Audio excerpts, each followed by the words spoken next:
د لوی او بخښونکي څښتن تعالی په سپېڅلي نامه سلامونه او نیکې هیلې مې ومنئ دوستانو. خدای دې وکړي چې روغ جوړ خوشحاله او سوکاله واوسئ. ګرانو زده کوونکو او درنو لیدونکو، خوشحاله یم چې زه هجرت الله عمري یو ځل بیا د 12م ټولګي د فزیک د 2م فصل یا د څپې د فصل د تدریس په برخه کې د تاسو سره همکار یم دوستانو. 15م لوست ده د تیر درس په ادامه. په تیر درس کې موږ او تاسې څه شی ویلې؟ ډېر څپې په عمومي ډول وویشلې او څپه هم وپېژندله. پاڼه د 20 نه تر 23مې پورې ده. 20 21 22 23 دا هغه څپې دي چې پې باندې بحث کېږي. موضوع دوستانو میخانیکي څپې او د هغو ډولونه دي.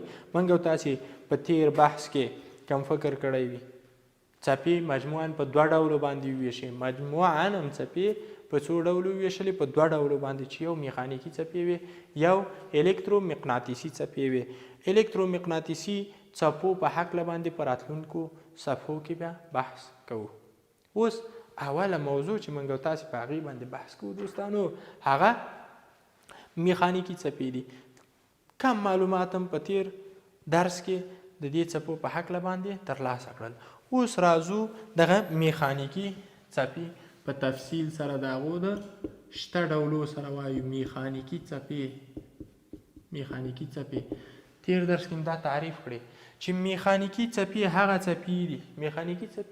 څپې دي چې د حرکت دپاره د خپرېدو دپاره دوی مادي محیط ته ضرورت لري. یعنې داسې یو محیط ته ضرورت لري چې هغه مادي وي، خلا موجوده نه وي، خلا نه وي.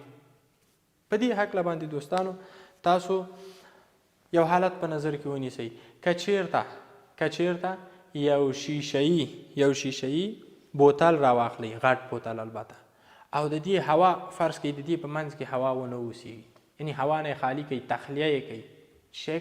تخلیه یې کوي. په دې صورت کې که تاسو زنګ دننه د زنګ بټنې ته فشار ورکوئ، تکمې ته فشار ورکوئ، تاسو به ونه کړی شئ چې د زنګ اواز واورئ. ولې که چېرته زمینه مساعده کوي دې دپاره چې بوتل ته دې هوا ور داخل شي، بیا که چېرته تاسو د زنګ تکمه کېکاږئ، تاسو به بیا د زنګ غږ اورئ. دلته دوستانو فکر وکړئ څه خبره ده؟ ولې دلته یو حالت کې موږ اورو، بل حالت کې نه اورو؟ دا چې صوت یو میخانیکي څپه ده، د دې کبله مادي محیط ته ضرورت لري. د خلا کې اول حالت کې موږ او تاسې چې هوا وښکلله، د بوتل نه چې هوا وښکلله، په دې صورت کې نو میخانیکي څپو ته زیاتې لاره نه ده برابره چې خپرې شي. د دې کبله موږ او تاسې بیا دا صوت موږ او تاسې ته نه رارسېږي، یا هغه غږ د زنګ موږ ته نه رارسېږي. خپله تاسو به یې وروسته مو وایي چې غږ یوه میخانیکي څپه ده. له دې نه معلومیږي چې میخانیکي څپې په مادي محیط کې حرکت کوي. دا اوس په مادي محیط کې څه ډول حرکت کوي دوستانو؟ کله چې د یو مادي محیط په یوه برخه کې اخلال رامنځته شي، د اخلال د نقطه کې اهتزاز نه پاتې کېږي. مثلا که چېرته تاسو یو تشت ولرئ، تشت کې تاسو اوبه اچولي وي، په هغې کې یو غټه تیږه خطا کوئ نسبتاً اندازې باندې. تیږه که چېرته تاسو په دې کې خطا کوئ، تاسو به ووینئ چې څپې د لګن اطرافو ته خپرېږي. اوس دوستانو دا په څه میکانیزم باندې خپرېږي؟ اصلا د دوی میکانیزم دا شی ده چې اهتزاز کوونکي ذرات په ترتیب سره خپله انرژي ګاونډۍ ذرې ته ورکوي، او ګاونډۍ ذره په اهتزاز راولي، په نوسان باندې راولي. په دې ترتیب سره دوستانو محیط انتقال نه کوي، یوازې انرژي انتقال کوي. دا چې موږ او تاسې وایو چې محیط انتقال نه کوي او یوازې انرژي انتقال کوي، د دې د لیدلو دپاره، د تجربه کولو دپاره دوستانو تاسو په تش کې چې کله څپه برابره کړه، جوړه کړله، څپو چې حرکت کله شروع کړ، تاسو به یو وړکی کاغذ راواخلئ، کې به د دې اوبو په سر، د څپو په سر به یې کېدئ. تاسو به ووینئ چې څپې به حرکت کوي، تغییر د شکل به رواني، د لګن د اطرافو یا د تشت د اطرافو په طرف به رواني، ولې کاغذ به حرکت نه کوي. له دې نه معلومیږي چې محیط حرکت نه کوي، یوازې مجاور ذرات یو بل ته انرژي ورکوي چې شی رامنځته کوي اهتزاز رامنځته کوي او اهتزاز انتقال کوي. یعنی په حقیقت کې میخانیکي څپې چې دي دا د انرژۍ انتقال د مجاورو چې شي ترمنځ ده ذراتو ترمنځ ده. اوس میخانیکي څپې د یو ځای نه بل ځای ته د رسېدو دپاره وخت ضرورت لري. نو د دې نه معلومیږي چې دا سرعت هم لري. تاسو به ګورئ دوستانو اکثره حالاتو کې داسې یو حالت سره هم مخامخ شوي وي چې دا رعد و برق یا برېښنا چې ورته وایي یا الماسک دا به هم لیدلي.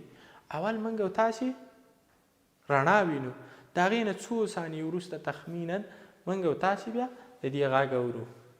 د دې نه معلومیږي چې دغه څپه سرعت لري او د میخانیکي څپو سرعت د x مساوي په v ضرب د t د معادلې سره سمون خوري. یعنی په حقیقت کې هغه فاصله چې د دې د خوا وهل کېږي د څپې د خوا وهل کېږي هغه دوستانو د وخت خطي تابع ده. د وخت څه شی ده؟ د وخت خطي تابع ده. اوس راځو دوستانو منبع تعریفو. د څپې منبع په دې هکله بحث شوی ده. د کتاب دغه د صفحې په اخرو کې تاسو وګورئ، د 20مې صفحې په اخرو کې وګورئ، دلته راغلی ده د څپې د منبع تعریف راغلی ده. د څپې منبع څه شی ده؟ د څپې منبع هغه ټکی ده چې په د محیط هغه برخه ده چې په هغه کې اخلال واردېږي. مثلا مخکې موږ تاسې تشت چې راواخیسته په کومه نقطه د تشت کې چې تاسو تیږه وغورځوله هغه د تیږې د غورځېدو ځای ته څه شی وایي؟ منبع ویل کېږي. د تیږې د غورځېدو ځای ته منبع ویل کېږي. یعنی اهتزاز په حقیقت کې د هغه ځای نه سرچینه اخلي چې تاسو لوټه پکې یا تیږه هم پکې غورځولې ده. د اهتزاز د څپې منبع دا و. د څپې منبع مجموعاً د اس په تورو سره اکثره حالاتو کې ښودل کېږي چې وروسته به بیا په دې باندې بحث وشي. اوس راځو میخانیکي څپو طبقه بندۍ ته چې میخانیکي څپې په څو ډوله دي. میخانیکي څپې دوستانو مجموعاً موږ او تاسې په 3 حالاتو کې تر څېړنې لاندې نیسو. میخانیکي څپې په 3 حالاتو کې تر څېړنې لاندې نیسو. اول حالت، دویم حالت، دریم حالت. 3 وړو حالاتو ته اول حالت عرضي څپې دي. څه ډول څپې دي؟ عرضي څپې. دویم حالت طولي څپې دي. څه ډول څپې دي؟ طولي څپې دي. دریم ډول ولاړې څپې دي. څه ډول؟ ولاړې څپې. طولي څپې، عرضي څپې او ولاړې څپې. عرضي ته لنډې څپې هم وایي، طولي ته اوږدې څپې هم وایي او ولاړې څپې یا هغه چې حرکات نه لري. صحیح ده. اوس راځو په ترتیب سره یو تعریفو. اول بحث د موږ او د تاسې دوستانو د عرضي څپو په هکله ده. عرضي څپې کومې څپې دي؟ مخکې د دې نه دوستانو چې موږ او تاسې په دې هکله بحث وکړو، یو موضوع چې اشاره ورته واړو هغه دا شی ده چې یو جهت د انتشار ده یا جهت د خپرېدو ده، د څپې د خپرېدو لوری ده، او بل د محیط د ذراتو د اهتزاز لوری ده. دا دوه ډېر مهم دي. د دوه په اساس باندې اصلا موږ او تاسې د میخانیکي څپې وویشلې په 3 ډولو باندې. اوس راځو عرضي څپه رسمو.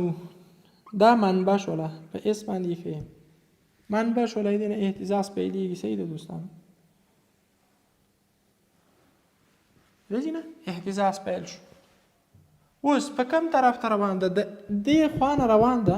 صحیح ده؟ د چپ طرف نه روان ده، د راسته طرف ته روان ده. ګورئ اهتزاز په دې ترتیب سره په دې جهت سره صورت نیسي. او د ذراتو اهتزاز څه ډول صورت نیسي دوستانو؟ ګورئ پاس او لاندې. یعنی ګورئ د دغو دوه خطو ترمنځ زاویه څو درجې راځي؟ 90 درجې. یعنی د انتشار یا خپرېدو جهت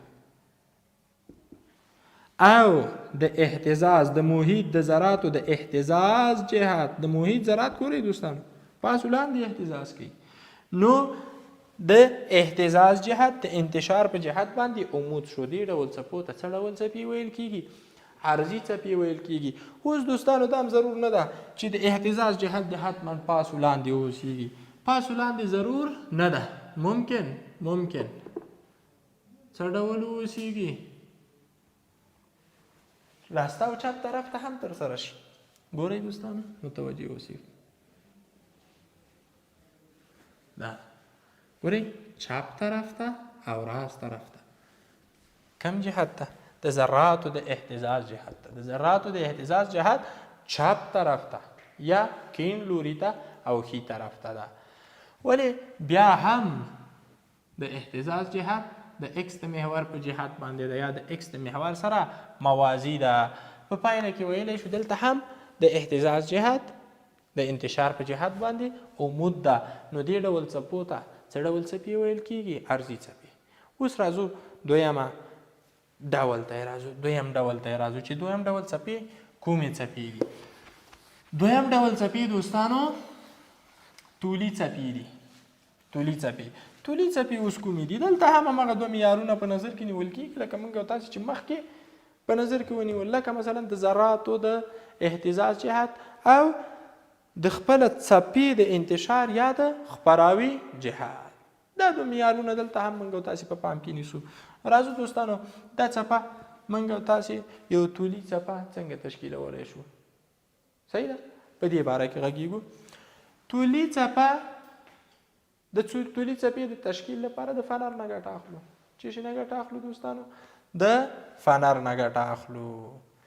ښه، د طولي څپو او د ولاړو څپو په هکله بحث په راتلونکي درس کې مه هېروئ دوستانو. راتلونکي درس کې به موږ او تاسې په طولي څپو او همدارنګه په ولاړو څپو باندې بحث وکړو چې کوم خصوصیات او کومې ځانګړنې په دې څپو کې موجود دي. په دې هکله باندې به خبرې وکړو. تر راتلونکي برنامې ښې چارې ښه وخت.